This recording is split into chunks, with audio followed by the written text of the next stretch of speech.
My name is Pepe Raventos, and I happen to make wines in northern Penedes, a valley called Conca del Rio Guanolla. I happen to belong to one of the most boring wine families on planet Earth, because we've been making wines in the same farm, at least documented since the 1400s, since late 1400s. We represent the 21st generation working in the same part of the world. What made the Raventos farm famous is that in 1870, the grandfather of my great-grandfather, Josep Raventos, invented the Spanish champagne. He was like the true visionary in the family, because he traveled to Champagne, learned the method champenoise, and brought it to Spain for the first time. And knowledgeable that Xarel·lo is one of the grapes with highest aging capability, grown in the northern Penedes because of its pH, its reductive characteristics. So he brought method champenoise and applied it to the Xarel·lo grape. So it's my grandfather, Raventos Blanc, who comes up with the name Cava. Cava had become like a method wine, so we realized that we needed to declassify of the DO that my family had created and start from scratch. So basically this is what we did in 2012. We decided to declassify all our wines from the Cava appellation and start a new path that is called Conca del Rio Guanolla. This new dream is to have small appellation, well-defined geographically, with the vineyards all named, and work together with the farmers to create the most mineral terroir sparkling wine on planet Earth. In the beginning, I made wines more from an egocentric point of view, like from the family last name, branding, if you want.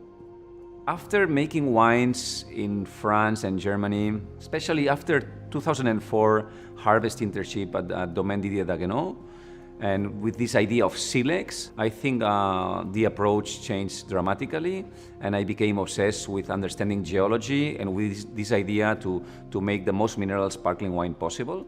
Then we spent a lot of time with the University of Barcelona of Geology, and we learned that we are on an oceanic valley, and that our limestone is kind of like the Chablis one, if you want. It's like fossilized limestone that with the right farming you can really have this saline approach to the sparkling wines. The history of wine belongs to the Mediterranean.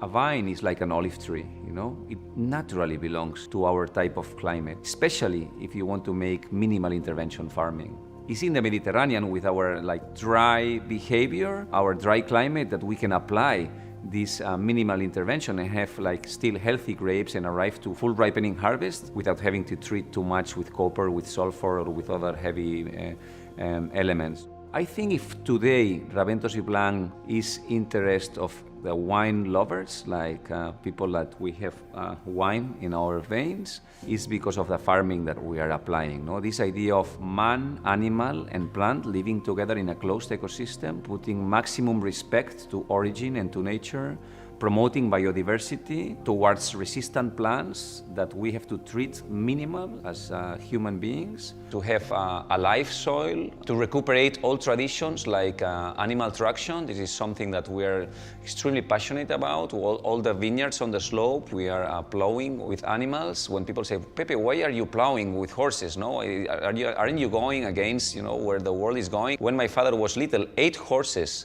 plowed all the property.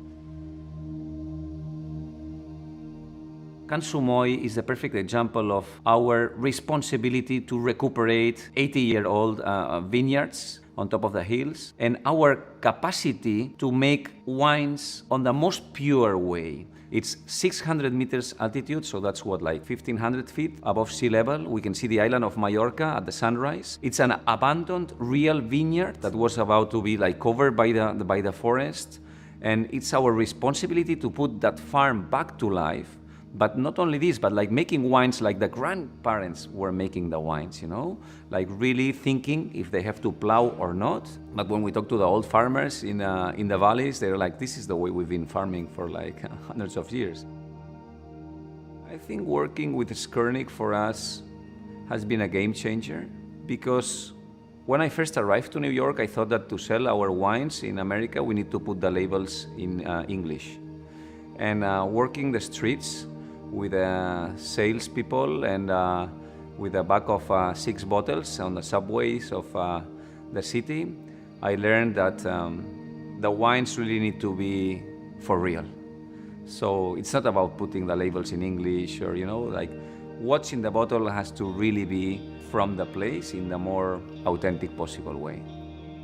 Natural wine is about like making a pure wine that speaks from this origin with a minimal intervention.